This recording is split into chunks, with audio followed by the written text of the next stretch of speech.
Good morning, ladies and gentlemen. Welcome back to the Shadow and Sun Show, and welcome back, or I should say welcome to a brand new series I'll be starting, I'm starting right now, obviously. For those of you who are looking for a little inspiration, I had a really long discussion with an old friend of ours, Dolly, about AI, and just to show that I am actually a fan of human drawn art. I just haven't seen any lately by anybody worth the price of admission, let's just say. If you're a fan of people like Frank Frazetta, Gray Morrow, Joe Orlando, Angelo Torres, Al Williamson, or one of my new favorites, Reed Crandall, then this will be right up your alley. I've been talking and hinting about this for a while. I'm a huge fan of black and white art. Back in the old days, as you probably guessed, Creepy Magazine, Eerie Magazine, Vampirella, which is now down on the reading desk downstairs. Of course, The Savage Sword of Conan. Things we don't get much anymore. I really don't know of anybody who's doing just black and white art. So if, like you, like me, you're a fan of such things, let me introduce you to something that I think you might get a kick out of. Maybe not. Maybe it's going to be out of your price range, but I'm pretty sure, as I'll explain later, you can find this stuff online for probably free or close to free. But this is back in 1965. A magazine came out after 10 years of no more EC comics, Tales from the Crypt, all those great horror comics that were persecuted for being what the people wanted. James Warren decided to bring it back under his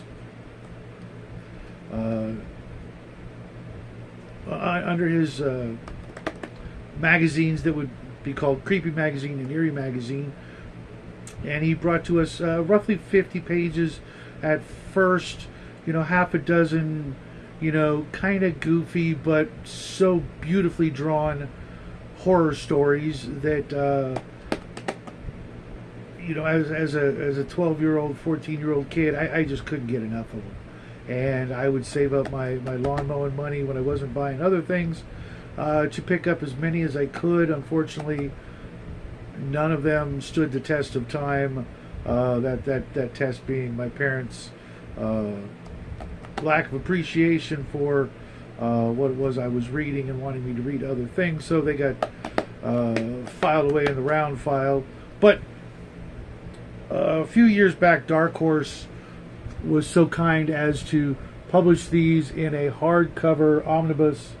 I believe the cover price back then was $50.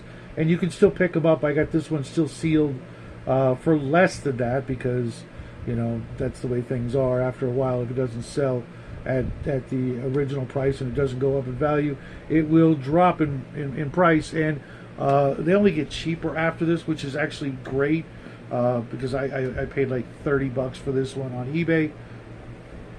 But our host, Uncle Creepy, will walk you through about half a dozen stories per issue, full of great ads of the time. There was this ad in the back for an 8mm movie projector for $8.99. I'm just like, oh my god. Spy cameras, all kinds of cool and dumb stuff. But, it being a product of its time. But I want to show you this. This is the first picture, and one of my favorite stories of all time. The Vampires Fly at Dusk by Archie Goodwin. See if you can get a good look at that art. Just nobody does it like that anymore.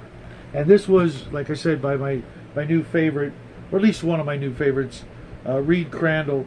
It's only half a dozen pages or so, but it's so good. And some of the other artists, Gray Morrow, who I will be talking about next week, if not sooner, maybe even this weekend. Angelo Torres, another phenomenal artist. But, okay, I've gone on about the artists, but why Creepy Magazine? Because it wasn't just horror in the like gothic sense.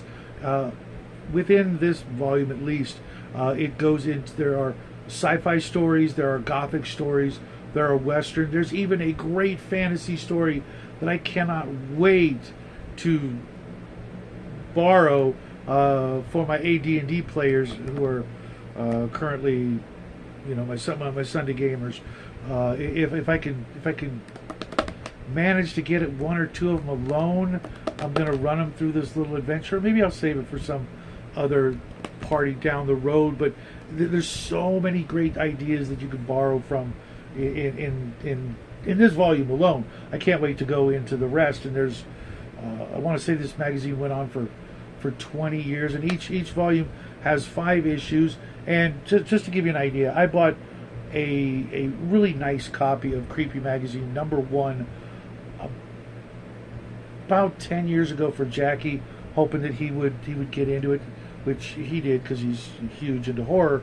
And I paid, back then, okay, 10 years ago, I paid like $25 for a really nice, not mint, but very fine to near mint copy. And I paid about 20 to 25 bucks more or less plus shipping. And as a collector of comic books and things like that, that was a pretty good deal. Now it's probably worth 3 to 4 times that because of the things that have been going on.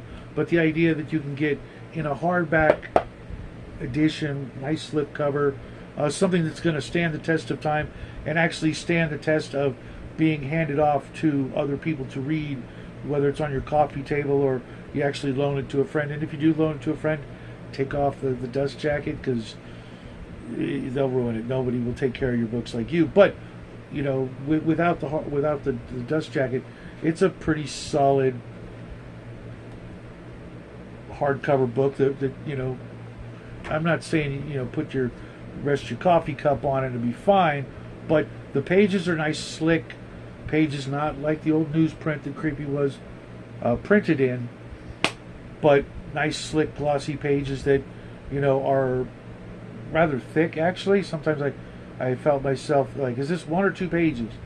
But in addition to all that, there are some stories in here based on the works of course, Edgar Allan Poe, Bram Stoker, Larry Englehart, and Ambrose Bierce, and like I said, even though most of them are scripted by Archie Goodwin, there's some great stuff in here. I hope you guys will give it a try, or at least maybe recommend something along these lines for me as I go through the joys of omnibuses, as in there's such a great value for posterity, for being able to share, being able to read in comfort. They're not too massive. Some of them are pretty heavy, but they give you so much for the price that of admission, that even at $50 for 250 pages of phenomenal art, great, corny, horrible, disgusting stories of murder and mayhem and monsters and all that go bump in the night, you really can't go wrong. So I'll be taking recommendations from you guys. If you can think of something that I should add to the list besides the usual horror, if there's I'm interested in maybe picking up some Flash Gordon or some Prince Valiant and some of the other really old-timey comics, compiled into a hardcover, so that they're actually affordable and you're not,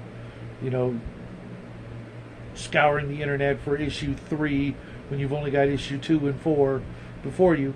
But that's what I got for you. I'll be doing more of these because they are a blast to read. They're so much fun, and despite the fact that we do a lot of audiobooks in the book club, the actual joy of just sitting back with a good book is really hard to beat these days. So that's what I got for you today. I will see you guys in just a little while over on Justin's show, but until then, have a great weekend, and of course, as always, happy trails.